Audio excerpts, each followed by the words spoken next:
한국에 정착하기로 마음먹은 것은 미국 생활을 한 지 15년 만의 일이었습니다. 많은 나이는 아니었지만 오랜 타지 생활로 인해 지친 마음에 쉼이 필요하다 생각했거든요. 나는 너 외국 남자랑 결혼해 거기 정착할 줄 알았는데 희정이 너는 결혼 생각이 없었던 거야? 뭐 그렇지. 거기라고 뭐 여기랑 다르진 않더라. 마음에 맞는 사람을 못 찾은 거지 뭐. 아, 누구랑 결혼을 하든 그게 그건데 너가 너무 고집부린 건 아니고? 너 그러다 마흔 돼서도 결혼 못해? 이제 완전 초초초초 노산인데 애는 포기한 거야? 야, 희정이는 결혼 생각이 없어 안 한 거지. 뭐가 못한 거야? 선아, 너나 잘 살아. 허건날 승태랑 싸우고 울고불고 하지 말고. 그래, 내가 뭐? 성이 너는 맨날 나만 가지고 그러더라. 됐어, 너네끼리 마셔. 난 저기로 갈 거야. 마침 귀국 며칠 뒤 동문회가 있었고 그 자리에서 오랜만에 많은 동문들을 만났어요. 성인은 그중 저와 가장 가깝게 지냈던 동기였기에 제 사정을 어느 정도 알고 있었습니다. 그래서 그랬을 거예요. 제가 얼마나 고통스러워하다 도망치듯 한국을 떠났는지 아니까요. 이제 완전히 돌아오기로 마음 먹은 거야? 언제까지고 미국에서 살 수는 없을 것 같아서 지치기도 하고 엄마도 원하니까 그냥 미국에서 살아야 할 이유가 사라져서 온 거야. 잘 생각했어. 나 완전 찬성. 그러면 이직 준비하는 거야? 제안받은 회사가 몇 군데 있어서 가봐야 해. 당장 일하고 싶은 건 아니라서 좀 쉬었다 할까 싶기도 하고. 그래. 한국 온 지 얼마나 됐다고 벌써 일이야. 우리 자리 끝나고 그냥 우리끼리 옮겨서 이야기할래? 별로 반갑지 않은 동기들도 많고. 아니야. 나 오늘은 가볼 곳이 있어서. 다음에 다시 보자. 원래는 동문회에 오고 싶은 생각은 없었는데 성희의 제안에 잠깐 참석한 것이었어요. 성희를 제외하면 그다지 만나고 싶은 동문들도 없었기에 오래 머무를 필요도 없었죠. 게다가 한국에 올 때부터 줄곧 가고 싶었던 곳이 있었어요. 계속 그 마음을 외면하다 기어코 한 번은 가야 그 마음이 사라질 것 같아서 오늘 그곳으로 가보기로 한 것입니다. 그곳은 부촌이라고 소문난 동네의 대저택이었어요. 15년 전 제가 과외를 하던 학생의 집이었죠. 대기업 재벌 회장의 집이었는데 지금도 여전히 그 사람들이 사는지는 알 수 없었습니다. 어떻게 됐으려나 하고 혼자 추억에 젖어 찾아온 곳이었어요. 아픈 기억이 있는 곳이고 사실 그 기억에서 벗어나 한국을 떠난 건데 다시 제 발로 그 기억을 따라왔으니 참 아이러니한 일이죠. 대저택은 겉으로 봤을 때는 이전하고 크게 다르지 않았습니다. 마치 그곳에서는 시간이 전혀 흐르지 않은 것 같았어요. 돌담을 따라 몇십 분을 서성이다 지난 기억을 온전히 내려놓고 돌아서야겠다 마음먹은 순간이었습니다. 갑자기 대문이 열리는 소리가 들리면서 사람이 나오는 거예요. 너무 놀라 반사적으로 어딘가로 숨어야겠다고 하던 찰나 누군가가 저를 부르는 거예요. 김 선생님? 네? 박비서님. 놀라 돌아보니 그곳엔 낯익은 사람이 서 있었습니다. 바로 15년 전 회장님의 수행비서였던 분이었어요. 짧은 시간이었지만 늦은 밤이면 그 집의 사용인 중에서는 가장 자주 뵈었죠. 많은 시간이 흘렀다고 생각했는데 김 선생님은 여전하시네요. 박 비서님도 그대로신데요. 아직도 여기 계시는 줄은 몰랐어요. 저야 늘 회장님 은혜 아래에 있으니까요. 보안업체로부터 연락받고 확인하던 중 나와본 겁니다. 실시간 영상을 보면서 절마했어요. 이곳에서 서성이고 있는 사람이 김 선생님이라고 생각 못하죠. 역시 대저택은 다르네요. 제가 잠시 잊고 있었어요. 마리는 이제 여기 안 살겠죠? 마리 아가씨는 현재 영국에 계십니다. 남편분께서 그곳에서 일을 하시거든요.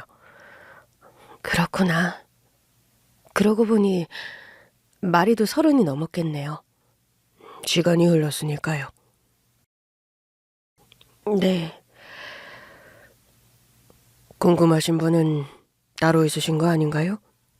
아, 기다리고 있었습니다. 저를요? 잠시 안으로 들어오시겠어요?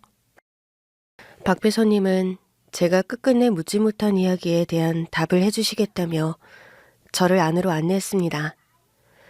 저는 망설여졌어요.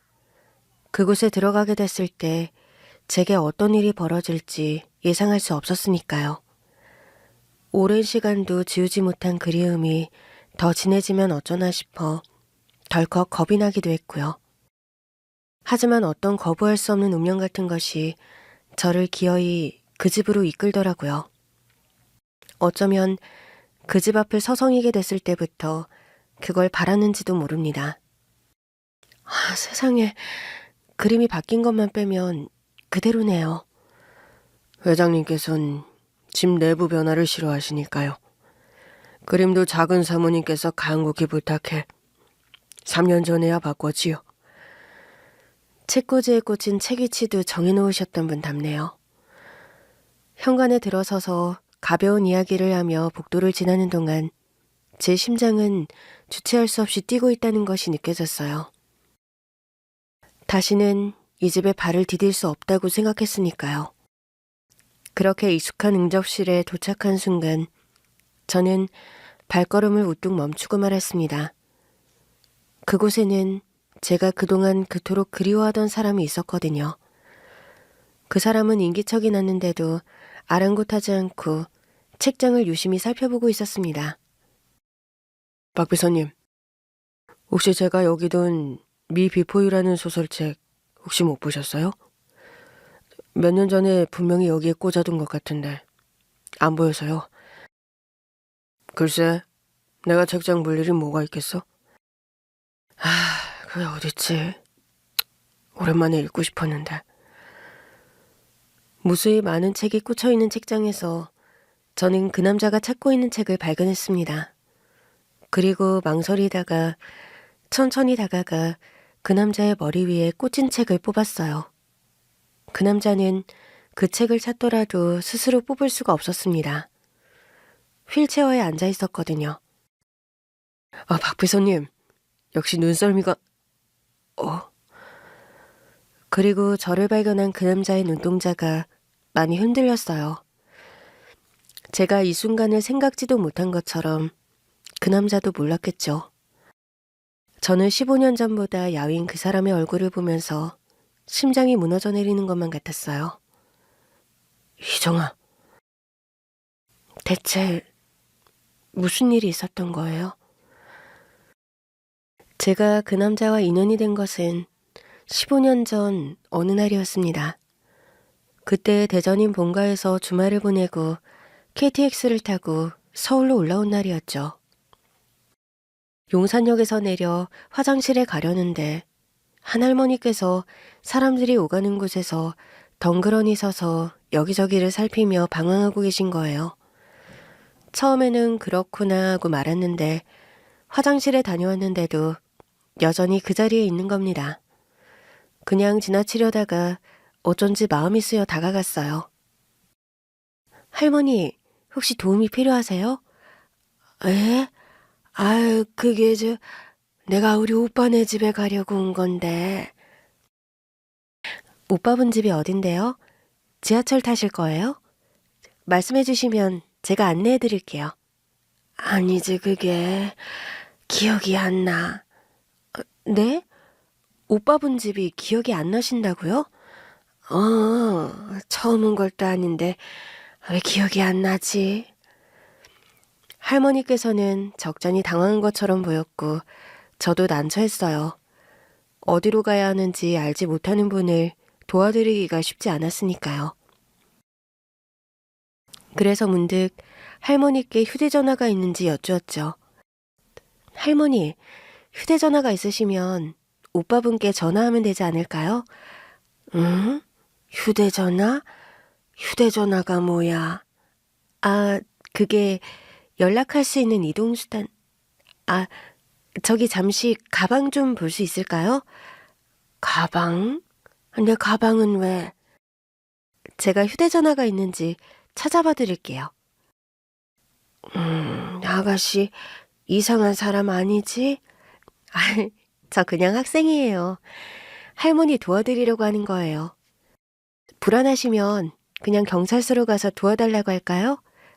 경찰서? 아이, 경찰서는 좀 그렇지. 여기 봐요. 아가씨가 찾는 게 있는지.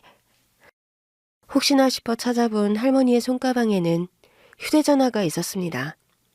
다행히 비밀번호가 걸려있지 않은 휴대전화를 이용해 오빠분의 연락처를 찾았어요. 사실 연락처 목록에도 이름으로 되어 있는 통에 애를 먹었지만요. 할머니, 실례지만 오빠분 성함이 어떻게 되세요? 우리 오빠? 우리 오빠 이름이 우리 오빠지. 그게, 그럼 할머니 성함은 어떻게 되세요? 나는 조수자야, 조수자. 조씨. 잠시만요. 혹시 할머님, 조홍석 씨 아세요? 조홍석? 홍석이는 우리 동생. 그럼 조홍원 씨? 맞아. 우리 오빠야. 조홍원이. 거기 있어? 다행이다. 할머님 잠시만요.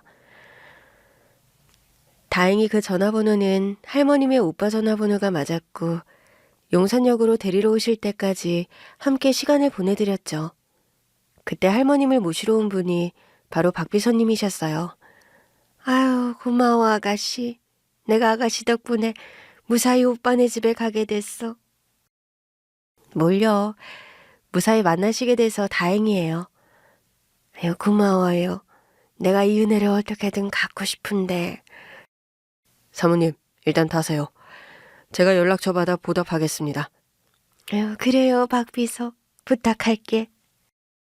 할머님께서 먼저 차에 오르시고 그때 박비서님께서 제 번호를 가지고 가셨어요.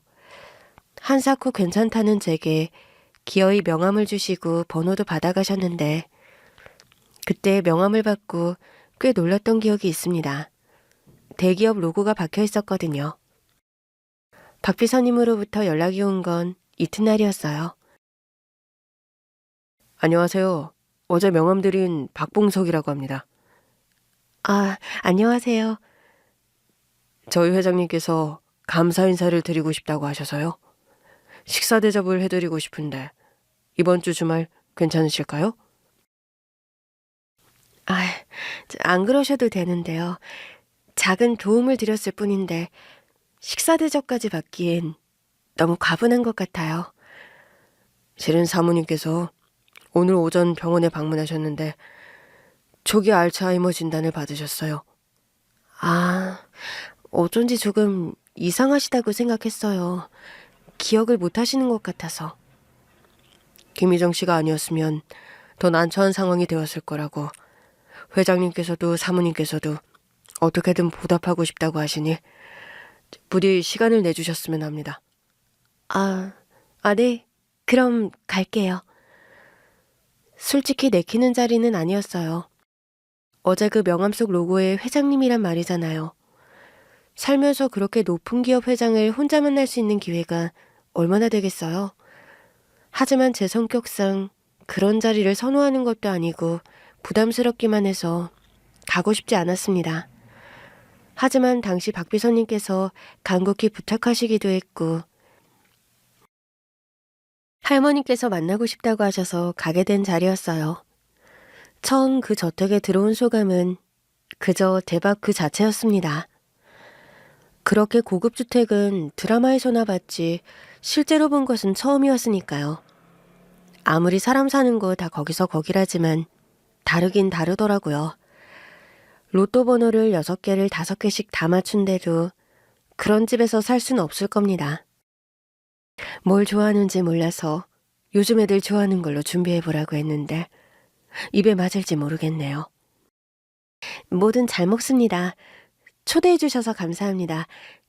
이건 별건 아니지만 빈손으로 오기 좀 그래서요. 그때 그 집에 사들고 온 것은 홍삼팩이었어요. 수업이 없을 때 카페 알바로 용돈을 충당하던 제가 무슨 용돈이 있었겠어요.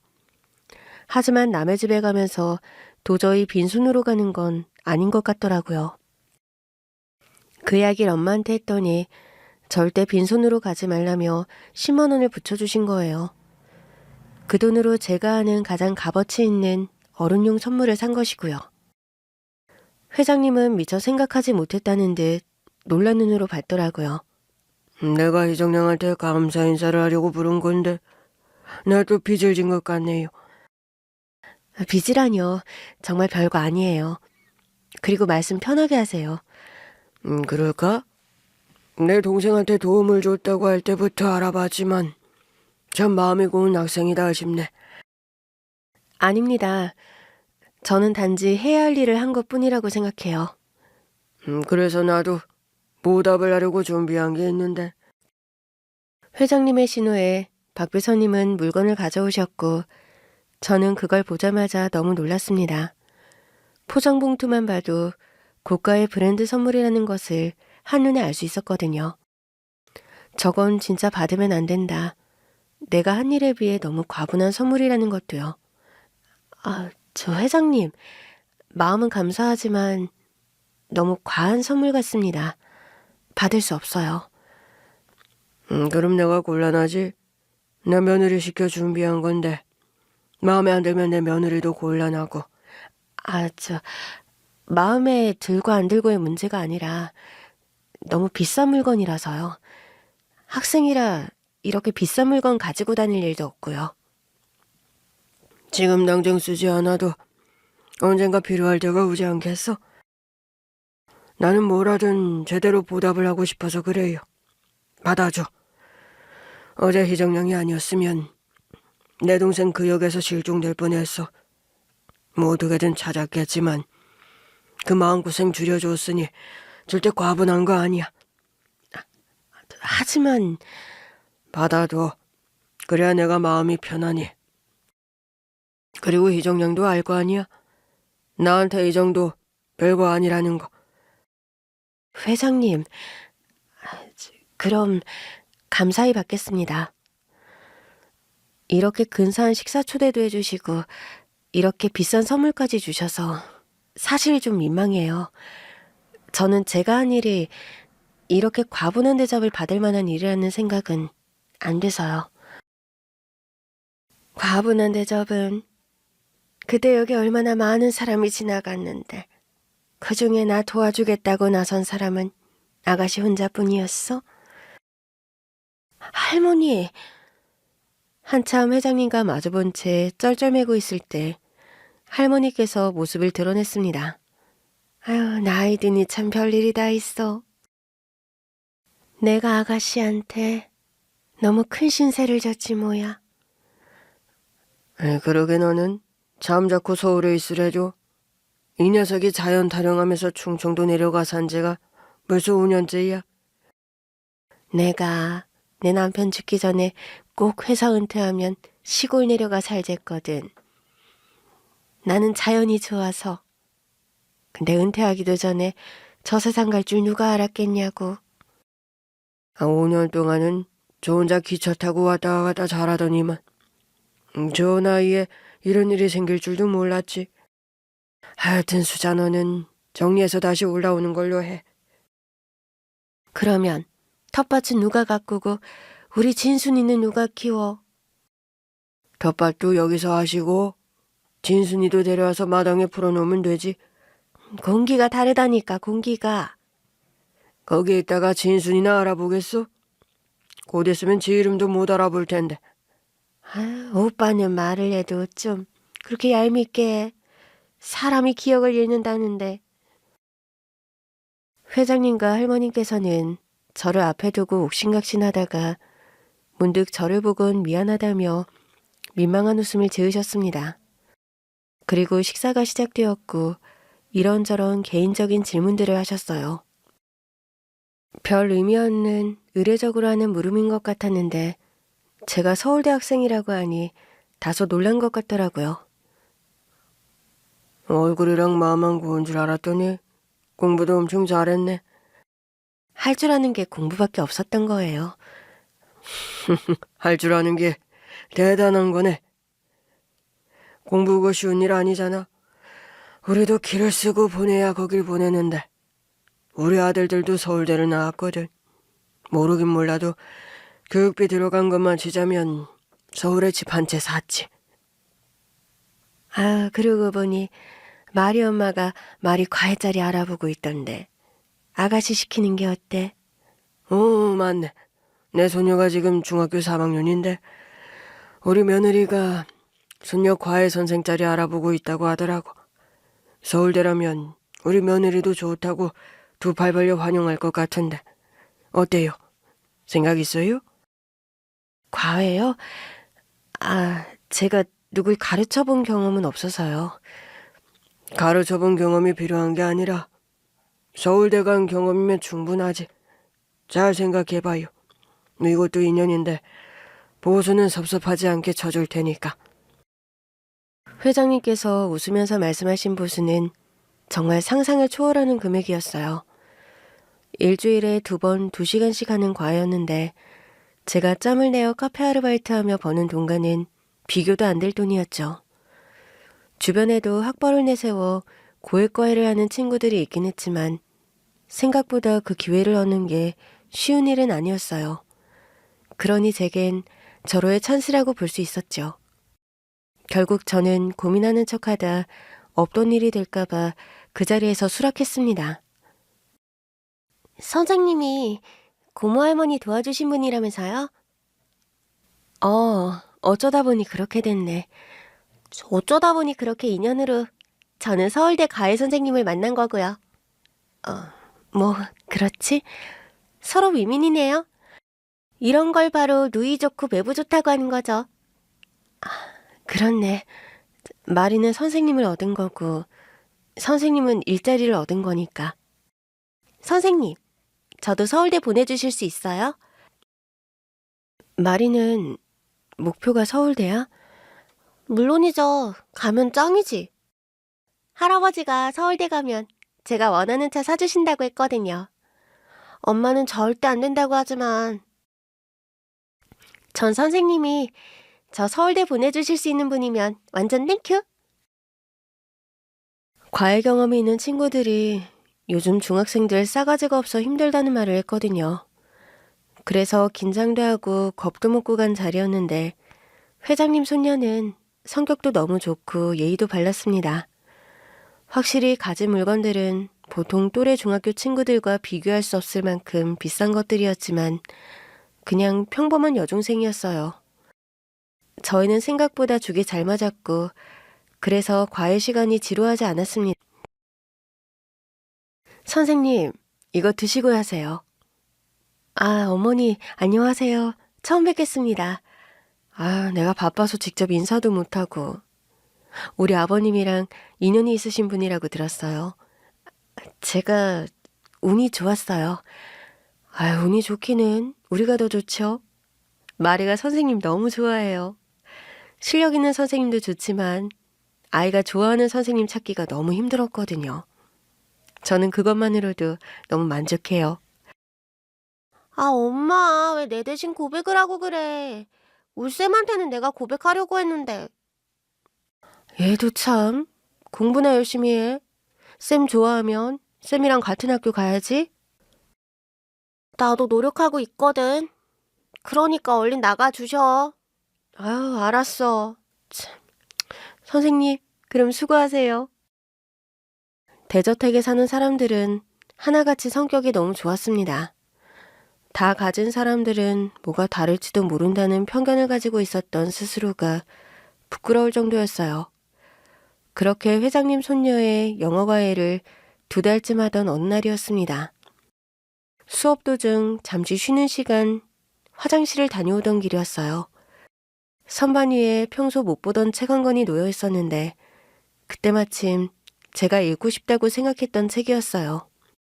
아직 발매일이 안 된 걸로 알고 있었기에 재벌집은 책도 미리 보나 싶어 혼잣말을 하던 중이었죠.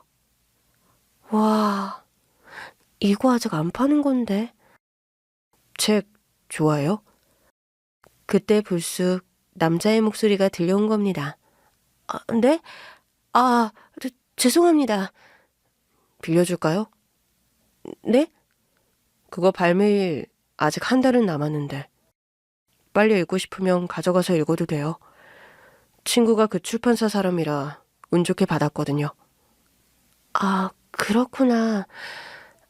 아니에요. 발매하면 그때 사서 볼게요. 난 다 읽어서 상관없어요. 책 좋아하시나 봐요? 네, 도서관 가는 것도 좋아해요. 그럼 그 책 읽고 어땠는지 이야기해 줄래요? 네? 요즘은 책을 읽어도 생각을 나눌 수 있는 사람이 없어서 심심하던 차라. 아, 그럼 실례가 안 된다면 읽고 다음 주에 드릴게요. 그래요, 그럼. 그리고는 다시 모퉁이를 돌아 사라져버렸습니다. 엉겁결에 책 한 권을 가지게 된 저는 순간 그 남자가 누군지도 모른다는 생각이 들었어요. 분명 이 집 식구는 맞는 것 같은데 한 번도 본 적은 없었던 사람이었죠. 어? 이 책 우리 아빠 서재에 있었는데. 아, 빌려주셨어. 화장실 근처 선반에 있길래 선생님이 보고 있었더니. 정말요? 우리 아빠 왔어요? 이 시간에 집에 왜 들어오셨지? 선생님 완전 럭키네요. 우리 아빠 우리 집에서 완전 희귀템이거든요. 희귀템? 보기 힘들어서 희귀템. 진짜 바쁠 때는 한 집에 사는데 일주일에 한 번 볼까 말까 한다니까요. 그래? 엄청 바쁘신가 보네. 아버님 엄청 젊어 보이시더라. 그쵸? 다들 그 이야기 한다니까요. 내 친구들도 아빠가 아니라 삼촌 아니냐고들 그래요. 그래봬도 40대 중반이에요. 어머, 정말?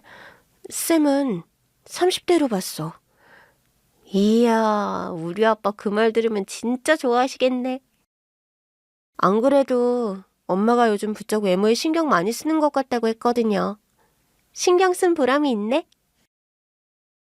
알고 보니 그 남자는 손녀의 아버지, 즉 회장님의 아들이었습니다. 생긴 것만 봐선 그만한 애가 있다는 생각이 안 들 정도로 굉장히 젊어 보였죠.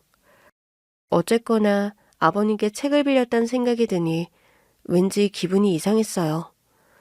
과외학생 집에 가서 아버님 책을 빌려다 보는 일이 흔한 일은 아닌 것 같아서요. 그래서 집에 가자마자 그 책을 다 읽고 다음번 수업에 바로 가지고 왔죠.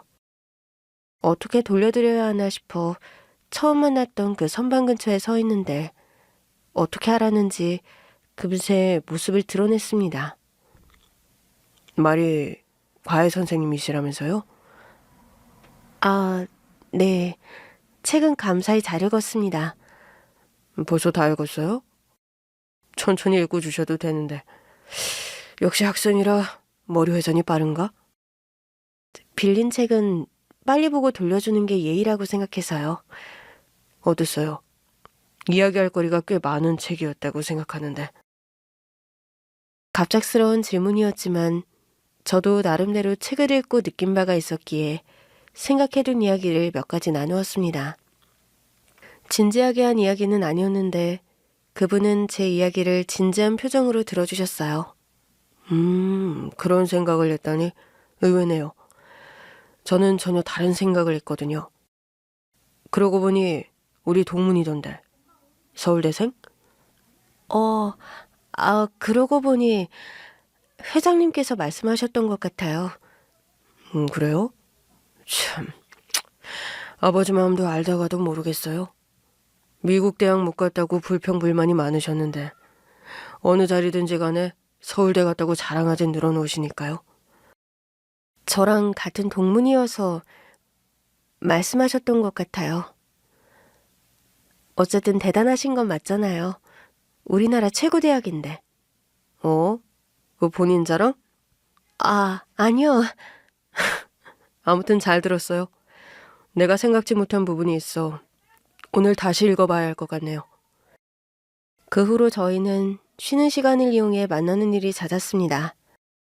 일부러 만나려고 한 건 아니었는데도요. 그러다 제 생일이 있던 어느 날이었어요. 아이가 제 생일 선물을 준비한 거예요. 쌤, 오늘 생일이죠? 이거 생일 선물이야. 어떻게 알았어? 엄마한테 물어봤죠. 쌤 이력서 주셨잖아요. 아, 마리아, 너무 감동이다. 선생님 생일까지 알아보고. 아이는 제게 브랜드 립스틱을 선물해 주었습니다. 그 마음이 너무 고마워서 아이 생일에 꼭 멋진 선물을 해주겠다고 약속하고 나오는 길이었어요. 그런데 아이 아버지가 현관에서 기다리고 있지 뭐예요? 받아요. 네? 이게 뭔데요? 생일 선물이요. 마리가 하는 말 들었는데 오늘 생일이라길래. 네? 하지만 사람 손 미망하게 계속 보고만 있을 거예요? 말이 잘 가르쳐줘서 주는 보답이라고 하면 좀 오반가? 아니요. 그래도 제가 이걸 받아도 되나 싶어서요. 받아요. 선물인데 뭐 어때요? 마음에 안 들지도 모르지만. 감사합니다. 이렇게 신경 써주셔서. 몇 번이나 망설이다 받아서 집으로 왔는데 집에 와서 보니 생각보다 너무 비싼 브랜드 지갑이었어요. 아무리 재벌집이라지만 주는 선물마다 받는 사람 형편 생각하지 않고 너무 비싼 것을 주니 솔직히 부담스러운 마음이 컸습니다. 더 놀란 건 지갑과 함께 들어있는 편지였어요. 저는 희정 씨 생각이 참 궁금해요. 그래서 책을 읽을 때마다 희정 씨 생각을 해요.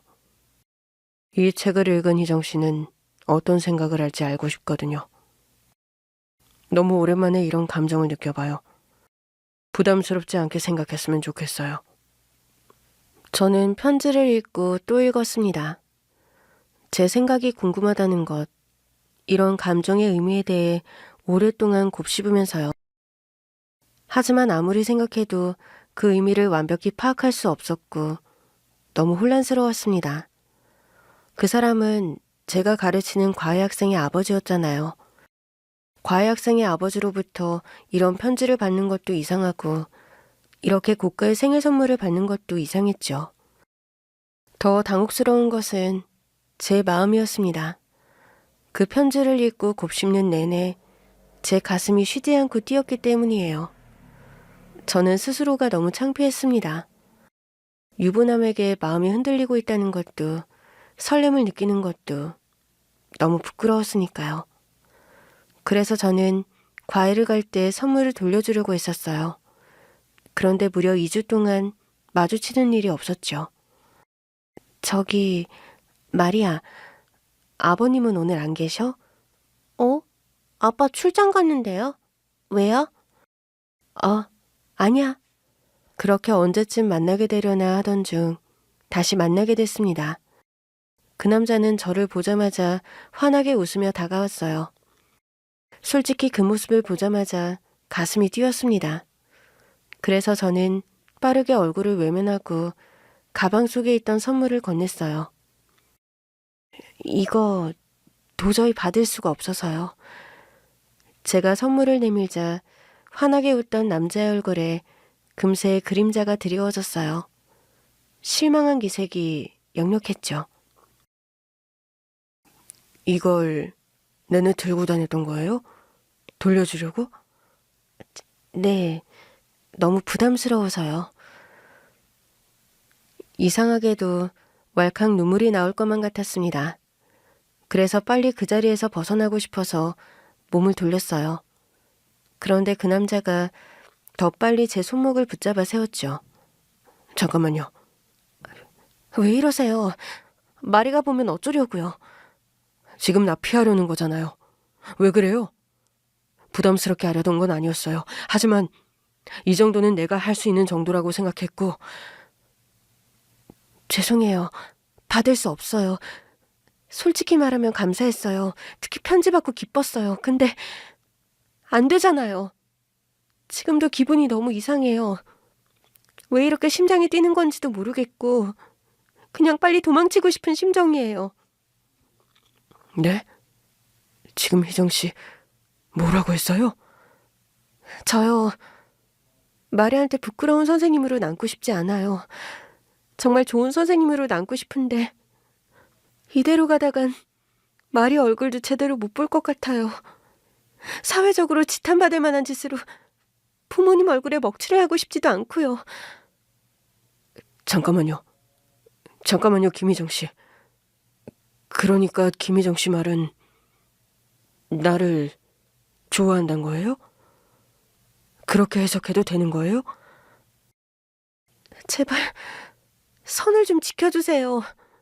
혼란스러워서 그래요. 혼란스러운 건 저예요. 그게 왜 마리에게 부끄러운 선생이 되는 거고 사회적인 지탄을 받을 일이라는 거예요? 그거야 당연한 거 아니에요? 어떤 선생이 자기 학생 아버지랑 유부남을 마음에 둬요. 저는 그렇게 부도덕한 사람이 아니에요. 네? 뭐라고요? 자기 학생의 아버지 유부남이요? 제가 힘들게 꺼낸 말에 남자는 벼랑간 웃음을 터뜨리기 시작했습니다. 그때였어요. 아이가 나와 그 광경을 보고만 겁니다. 저는 너무 놀라 어쩔 줄을 몰랐는데 그 아이가 하는 말에 그 자리에서 얼어붙고 말았어요. 삼촌! 아유, 웃겨라. 말이야. 삼촌이 어쩐 일로 나와 있어? 네 과외 선생님 너무 재밌으시다. 너무 재밌어서 이야기하다가. 별일이네. 쌤, 우리 집 희귀템 수집가예요? 전엔 우리 아빠를 봤다더니 우리 삼촌은 진짜 찐찐 희귀템인데. 저 같은 집에 살면서도 한 달 동안 못 본 적도 있어요. 삼촌? 삼촌이라고 이분이? 네, 우리 막내 삼촌.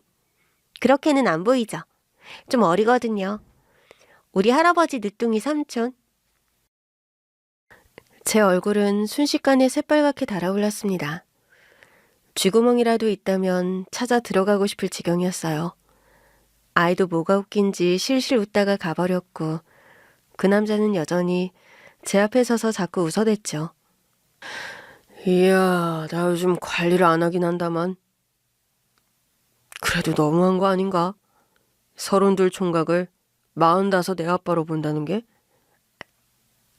저는 그게 아니라 요즘 섭섭하네요. 그동안 나를 뭐라고 생각한 거예요? 유부남의 애아빠인 주제에 자기 과외 선생님한테 수작 부린 그런 파렴치한으로 본 거예요? 죄송합니다. 저는 도저히 그 자리에 있을 수가 없었습니다.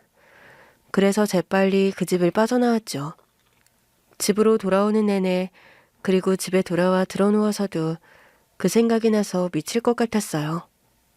어쩐지 이상하다고 생각했어요. 이 모든 것이 오해와 우연으로 비롯된 일이었다지만 제가 멋대로 착각하지 않았더라면 일어나지 않았을 일이었죠. 앞으로 과외를 어떻게 가나, 가서 얼굴이라도 마주치면 어떻게 해야 하나 막막했습니다. 그래서 행여나 부딪힐까봐 얼마나 조마조마했는데요. 그런데 어떻게 하는 건지 제가 갈 시간만 되면 때맞춰 나와 있는 거예요. 오늘도 몰래 나가시려고요? 네? 누가 몰래 나간다고 그래요? 희정 씨요? 몇 주 맨날 이리저리 나 피해서 다니는 거 다 아는데? 아니거든요. 제가 왜요? 글쎄, 쪽팔려서? 남자는 능글맞게 웃으며 바라보았고 저는 다시 얼굴이 화끈거렸습니다. 하지만 그게 싫지만은 않았어요. 없을 때 재빨리 나가려고 했던 마음은 내심 나와서 기다려줬으면 좋겠다는 생각으로 바뀌었죠. 오해가 풀린 뒤로는 마치 내 마음이 고삐 풀린 망아지처럼 제멋대로 뛰어다니는 것만 같았습니다. 아이 말로는 그 남자가 방 밖으로 나오는 일이 드문 일이라더라고요. 요즘 우리 삼촌 이상하네. 쌤 올 때만 저렇게 나와요. 평소엔 얼굴 보기 힘들거든요. 오늘도 일주일 만에 보는 거예요. 없는 데 사는 사람이라 우리 집 식구들은 별 신경도 안 써요. 아, 그래? 근데 왜 방 안에만 계시는 거야? 그건 몰라요. 삼촌 마음이죠. 그래? 근데 선생님, 설마 우리 삼촌한테 관심 있는 거 아니죠? 어? 어머, 무슨... 이미 저는 그 남자에게 마음을 다 내어준 상태였습니다. 아이의 질문에도 얼굴이 빨개질 정도였으니까요. 그런데 놀리듯 웃으며 말하던 아이가 제 반응을 보더니만 그러는 거예요. 정말인가 보네. 근데요, 쌤. 그러지 않은 게 좋을 거예요. 우리 삼촌은 누굴 좋아할 수 있는 사람도 아니고 결혼할 수 있는 사람도 아니거든요. 어? 그게 무슨 말이야? 그냥 그렇다고요. 아이는 의미 모를 이야기를 하며 말을 얼버무렸습니다. 더는 물어도 제대로 대답해주지 않았어요. 그때 저는 그 말을 흘려들었어요. 어쩌면 듣고 싶지 않았던 걸지도 모릅니다. 머릿속에도 마음속에도 온통 그 사람이 가득했거든요. 그리고 나서 며칠 뒤 남자의 첫 데이트 신청이 있었죠. 이번 주말에 시간 돼요? 네? 주말이요? 같이 가고 싶은 곳이 있는데.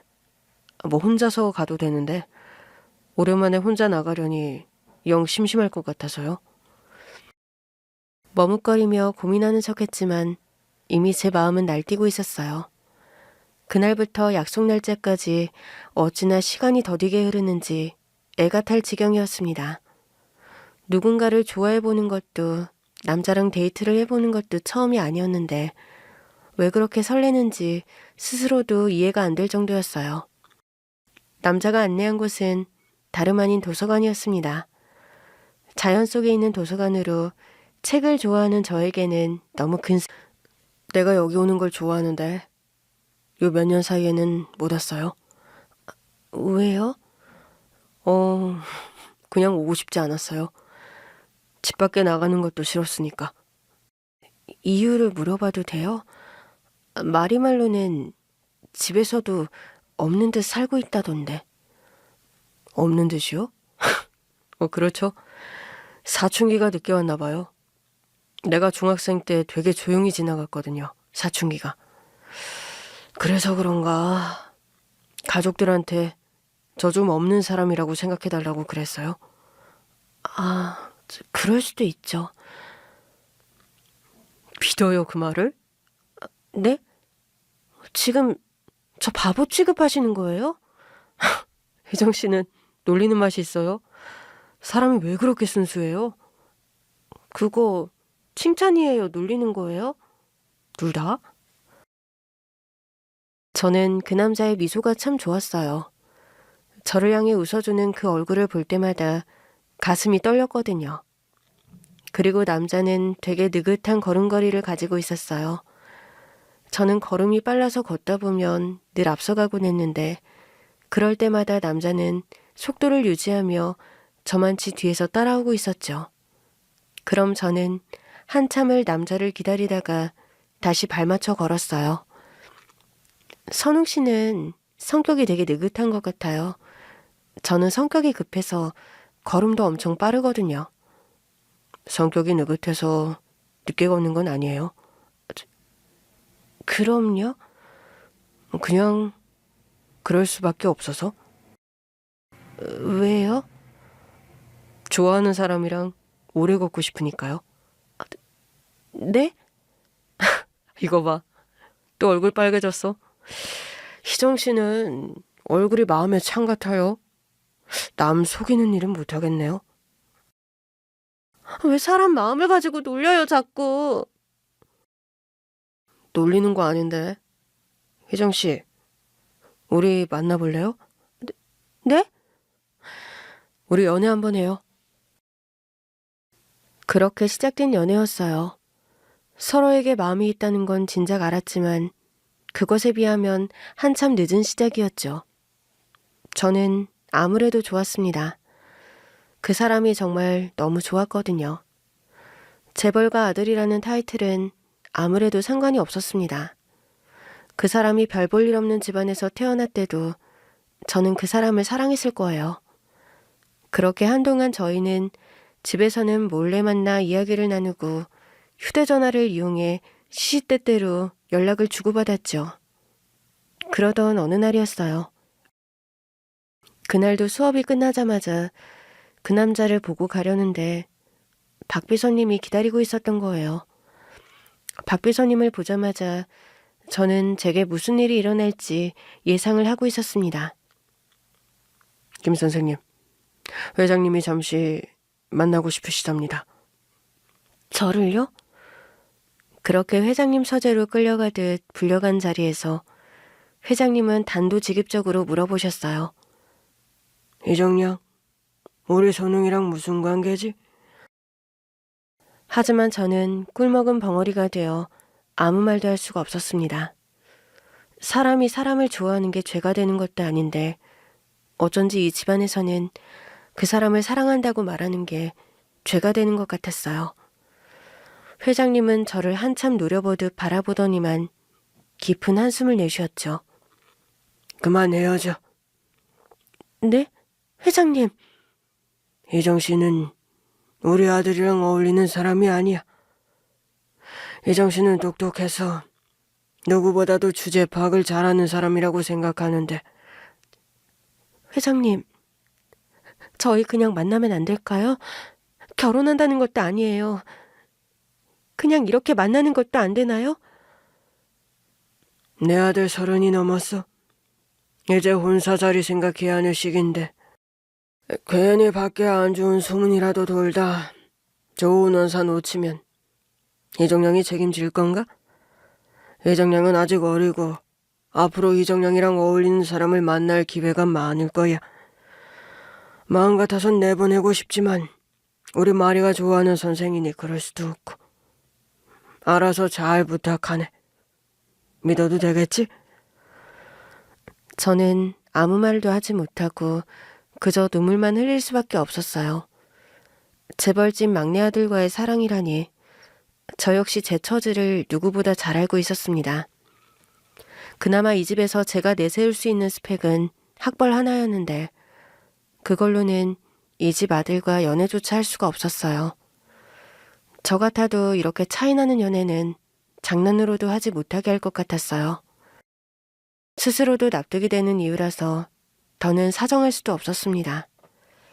그렇게 무거운 어깨를 끌고 회장님 서재에서 나오자 현관에 그 남자가 기다리고 있었어요. 왜 그 방에서 나와요? 잠깐만. 울었어요? 놀라서 제 얼굴을 살피는 남자의 손도 뿌리치고 저는 그 집을 나와버렸습니다. 그리고 밤새워 고민했어요. 어차피 포기해야만 하는 관계라면 과외도 계속할 수 없다는 생각이 들었으니까요. 그래서 다음날 그 집을 찾아 아이 어머니를 만나 과외를 그만하겠다고 했죠.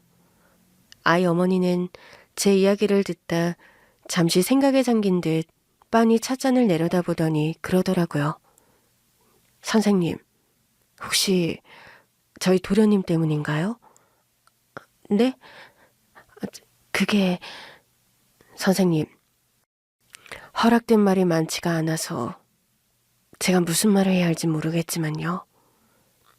아버님께서는 선생님이 마음에 안 들어서 모진 소리를 하신 건 아닐 거예요.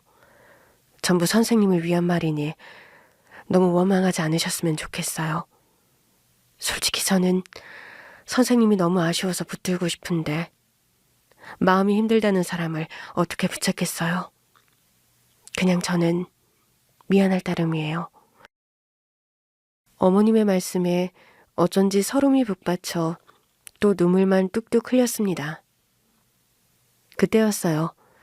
응접실에 모습을 드러낸 남자가 화난 목소리로 쏘아붙였죠. 그게 무슨 말이에요? 도련님, 그만두다니요. 희정 씨가 말이 과일을 왜 그만둬요? 역시 우리 아버지예요? 우리 아버지가 뭐라고 했어요? 도련님 진정하세요. 아버님께서 왜 그러시는지 아시잖아요. 이리 나와요. 그리고 그 사람은 제 손목을 잡고 다짜고짜 회장님이 계신 서재로 갔습니다. 화가 난 와중에도 그 사람의 발걸음을 신중했고 저는 힘이 찬 남자의 소나기에서 벗어날 수가 없었죠. 아버지. 뭐야? 집안에서 웬 큰소리냐? 희정 씨한테 뭐라고 하셨어요? 헤어지라고 했다. 왜요? 왜 그런 소리를 해요? 저 성인이에요. 그것도 30이 넘은. 그런데 제가 연애도 하나 못해요? 저는 제 멋대로 사랑도 하면 안 되는 거예요? 그 사람은 울부짖듯이 이야기를 했고 저는 죄인처럼 그 옆에 서 있을 수밖에 없었어요. 회장님은 어제처럼 깊은 한숨을 내쉬더니 혀를 차며 말했습니다. 네 주제를 파악해라. 요즘 사랑 타령할 때야? 아버지, 괜히 순진한 아가씨 마음 몰려서 상처 주는 일이라는 생각은 안 해? 이정량 겨우 23이야. 이제 곧 졸업해서 사회에 나갈 햇병아리 같은 아이라고. 너는 꽃을 꺾겠다는 거야. 꽃을 꺾다뇨? 어떻게 그런 식으로 말씀을 해요? 그럼 결혼이라도 하겠다는 거냐? 네가 양심이 있으면 그게 어떤 의미인지 알 텐데. 앞길 창창한 애 데려다 숨통 조이며 서서히 죽게 만들 셈이야? 재벌집에 시집가 사는 것이 어떤 삶인지 가늠하긴 어렵지만 그때 저는 모든 제게 닥친 고난과 시련을 다 받아들일 준비가 되어 있었습니다. 그래서 그 자리에서 무릎을 꿇으며 빌었어요. 회장님, 뭐든 괜찮아요. 제가 감당할게요. 허락해 주신다면 그게 뭐가 됐든 제가 다 감수할 수 있어요. 예정양, 아무것도 모르면서 섣불리 그런 말 하지 않는 게 좋아. 난 이 집에서 더는 이정양 보고 싶지 않으니 이만 나가줬으면 좋겠어. 이정양이 아직 모르는 것 같으니까 다시 한번 이야기하지. 나는 내 아들과 어울리는 짝을 원하는데 이정양은 그 카테고리에 단 1%도 들지 않는 사람이야. 난 죽어도 허락 못해. 아버지! 회장님께서 등을 돌리시자 박 비서님이 다가와 저와 그 사람을 설득해 내보냈습니다. 그리고 그 사람을 시켜 그 사람을 방으로 끌고 가버렸어요. 건장한 사내 두 사람에게 붙들려 멀어지는 그 사람을 보며 저는 아무것도 할 수가 없었죠. 집 앞에 쭈그려 앉아 한참 눈물을 쏟고 있는데 과일을 한 아이가 나와서 저를 안아주더라고요. 선생님, 울지 마세요. 선생님이 우는 건 싫지만 저도 할아버지 생각과 다르지 않아요. 선생님은 우리 삼촌을 만나게 되면 불행해질 거예요. 죄송해요. 그 후로 며칠 동안 밥도 제대로 먹지 못하고 잠도 제대로 자지 못했어요. 방학 끝 무렵이었고 졸업까지 한 학기를 남겨두고 무엇보다 집중해야 할 시기였지만 할 수 있는 게 아무것도 없었죠. 참 희한한 일이었습니다. 고작 해봐야 반년 정도 알게 된 남자고 연인으로서는 한 달 남짓 만난 것뿐이었어요. 말리려면 더 한다더니 딱 그 짝이었나 싶기도 하고 지금 생각하면 왜 그렇게 애달프고 힘들었는지 모를 일이었습니다. 그러던 어느 날이었어요. 내내 그 어떤 연락도 되지 않던 남자로부터 연락이 온 것이죠. 그 남자는 처음 데이트를 했던 도서관으로 저를 불렀죠. 선웅 씨, 왔어요? 괜찮아요? 괜찮아요. 얼굴이 많이 상했네. 밥도 제대로 안 먹었죠? 밥이 넘어가겠어요? 그럼 나랑 밥부터 먹으러 가요. 남자는 무슨 일이 있었냐는 듯이 아무렇지 않게 저를 대했습니다. 그리고 그날 우리는 밥도 먹고 카페도 가고 함께 사랑도 했어요. 밤새 평생 잊을 수 없는 꿈 같은 시간을 보내고 난 뒤 남자는 제게 반지를 건넸죠. 이런 말 하면서 주려고 했던 건 아닌데 미안해요. 프로포즈는 아니에요. 네? 실은 나는 희정 씨 한눈에 마음에 들었거든요. 그 책을 들고 서성이는 모습만으로도 설렜어요. 그래서 정말 프로포즈하고 싶어서 산 반지예요. 근데 생각이 바뀌었어요. 희정 씨랑 결혼도 연애도 못하겠어요. 미안해요. 대신 잊지 말아줬으면 해서. 내 마음은 절대 가볍지 않았다는 걸 말하고 싶었어요. 선욱 씨, 왜 그래요? 그러지 말아요. 미안해요. 정말 너무 미안해요. 저는 처음으로 남자에게 매달렸어요. 우리의 끝이 불행이어도 상관없다. 만나다 헤어질 수 있는 거 아니냐. 결혼해달라는 것도 아닌데 왜 그러냐. 별소리를 다 했지만 그 사람은 이미 마음을 굳힌 듯 제게 반지만 건네고 사라져버렸죠. 한동안은 기다려봤지만 그 사람에게는 그 어떤 연락도 오지 않았습니다. 마침 선배로부터 미국 기업 취직 제안이 들어왔고 무슨 정신으로 취직 준비를 한지 모르겠어요. 도망치듯 떠난 미국이었고 그렇게 한국과 미국을 오가며 산 세월이 15년이었던 것이죠. 그 남자는 내 기억 속에 잠든 그 남자와 크게 다르지 않았습니다. 야윈 얼굴과 휠체어를 탄 모습만 빼면요. 어느새 박 비서님은 자리를 비켜주셨고 응접실에는 우리 두 사람만 남아있었습니다. 마음 같아선 당장 일어나서 안아주고 싶은데 내 처지가 이래서. 남자는 멋쩍게 웃으며 제게 양팔을 벌리더라고요. 어떻게 참을 수가 있었겠어요. 저는 바로 휠체어에 앉은 남자에게 안겼습니다. 신기하게도 그 품에는 15년 전 그 향기가 그대로 있었어요. 대체 어떻게 된 일이에요? 왜 이래요? 저는 남자의 뼈와 가죽밖에 남지 않은 남자의 허벅다리를 만져보고 놀라 물었습니다. 남자는 별일이 아닌 듯 웃었지만 사실은 그게 우리의 헤어짐의 원인이었어요. 희귀병. 다리 근육이 제멋대로 빠지면서 걷지 못하게 되는 병이에요. 20대 중반부터 그랬어요. 20대 중반이라면 그럼 그때 그래서 집에만 있었던 거예요? 어떻게든 치료를 통해 속도를 늦추곤 있었는데 결국 걷지 못하게 되는 건 사실이니까. 그때 감옥 같은 생활을 할 때 나타난 희정 씨는 내게 구세주 같았죠.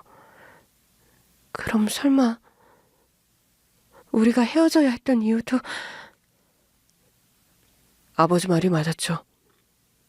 내가 순간 이성을 잃고 제대로 판단을 못한 거죠.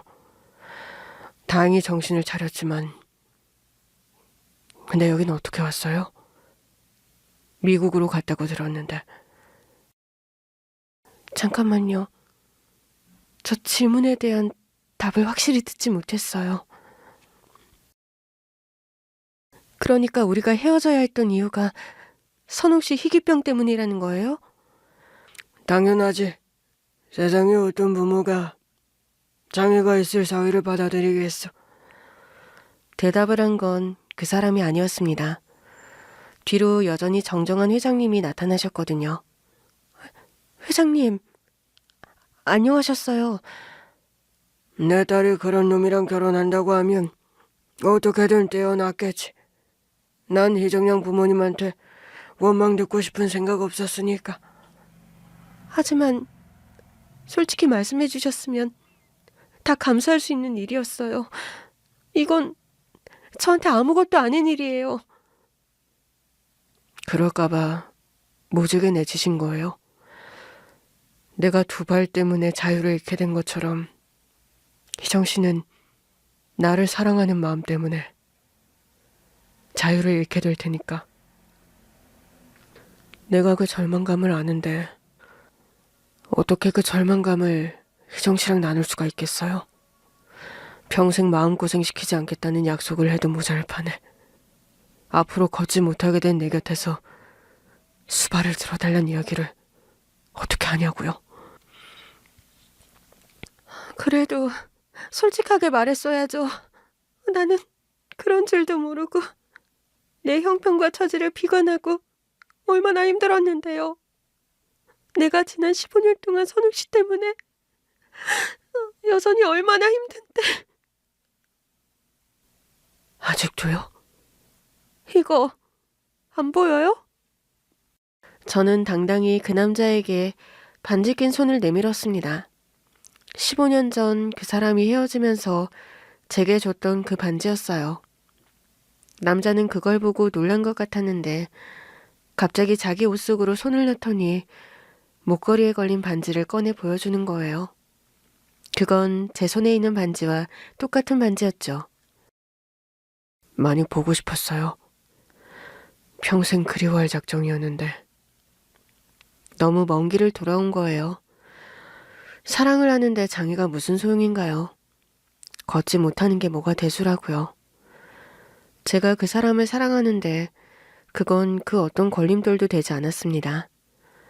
저와 그 사람은 회장님을 찾아가 정식으로 함께 살겠다고 했죠.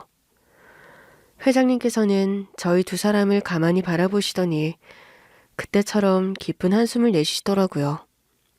자식 이기는 부모 없다지만 이번엔 내가 기필코 이겼어야 했어. 회장이야, 분명히 후회할 거야.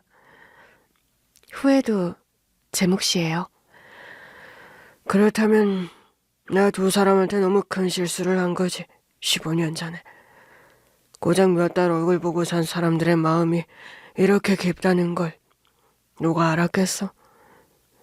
미안하게 됐어, 두 사람한테. 회장님은 그렇게 말씀하시곤 저와 그 사람이 살만한 집을 얻어주셨습니다. 그렇게 됐는데 무슨 문제가 있겠어요? 경제력이 차고 넘치는 시댁의 도움으로 이제 평생 그 사람과 사랑만 하며 살 수 있게 되었는데요. 회장님은 제가 자유를 잃을 거라고 했지만 저는 그보다 더 큰 가치가 있는 사랑을 얻었으니 괜찮습니다. 15년 동안 자유는 충분히 누렸으니 미련도 없거든요. 절대 후회할 일도 없을 겁니다. 이건 저희가 15년 동안 하루도 빠짐없이 간절히 바라던 일이었으니까요.